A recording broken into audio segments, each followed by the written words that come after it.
తాకట్లో ఉన్న మీ బంగారాన్ని విడిపించి ఆ రోజు ఆన్లైన్ రేటుకి కొంటాం. Sharma gold company. ఇరాన్ అణు కేంద్రాలపై ఇజ్రాయెల్ ఆకస్మిక వైమానిక దాడులు ప్రపంచ ఇంధన మార్కెట్లను కుదిపేశాయి. ఇరు దేశాల మధ్య ఉద్రిక్తతలు అంతకంతకు తీవ్రమవుతున్నాయి. ఈ పరిణామాలతో ముడిచమురు ధరలు భారీగా పెరిగే ప్రమాదం ఉండగా విమాన రాకపోకలకు సైతం తీవ్ర అంతరాయాలు కలిగేలా ఉన్నాయి. మరోవైపు అమెరికాతో ఇరాన్ అణు చర్చలు విఫలమయ్యాయి. దీనిపై ప్రపంచ దేశాలు ఆందోళన వ్యక్తం చేస్తున్నాయి. ఇరాన్ ఇజ్రాయెల్ మధ్య భీకర యుద్ధం నడుస్తోంది.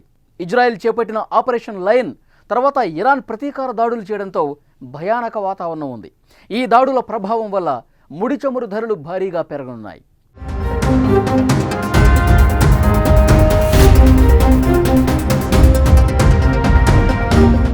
ఇప్పటికే శనివారం బ్రెంట్ ముడి చమురు ధర బ్యారెల్కు $6 పైగా పెరిగి 5 నెలల గరిష్ట స్థాయి $78 దాటింది. ఇరాన్ నుంచి సరఫరాలో అంతరాయాల కారణంగా ముడి చమురు ధరలు ఆకాశాన్నంటుతున్నాయి.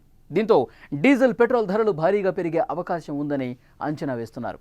ఇరాన్ నిత్యం 3.3 మిలియన్ బ్యారెళ్ల ముడి చమురు ఉత్పత్తి చేస్తుంది.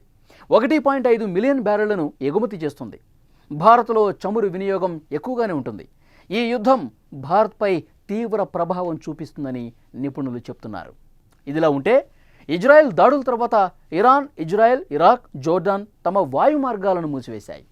ఇరాన్ వాయు మార్గంలో వెళ్లే విమానాలు ఈజిప్ట్, సౌదీ అరేబియా లేదా టర్కీ వైపు మళ్లించాల్సిన పరిస్థితి తలెత్తింది.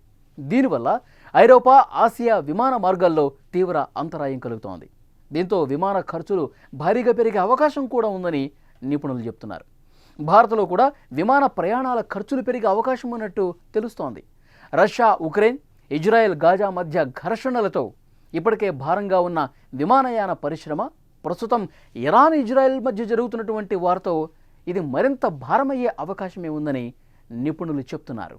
ఇరాన్, ఇజ్రాయెల్ మధ్య పెరుగుతున్న ఈ ఘర్షణల వల్ల గోల్డ్ రేటు కూడా పెరిగే అవకాశం ఉందని చెప్తున్నారు. దీనికి కారణం యుద్ధాల సమయంలో పెట్టుబడిదారులు బంగారంపై పెట్టుబడులు పెడతారు. లిక్విడ్ క్యాష్ అంత సేఫ్గా భావించరు. అందుకే బంగారానికి రెక్కలు వస్తాయని చెప్తున్నారు. ఇది కూడా సామాన్యులకు భారంగా మారబోతోంది.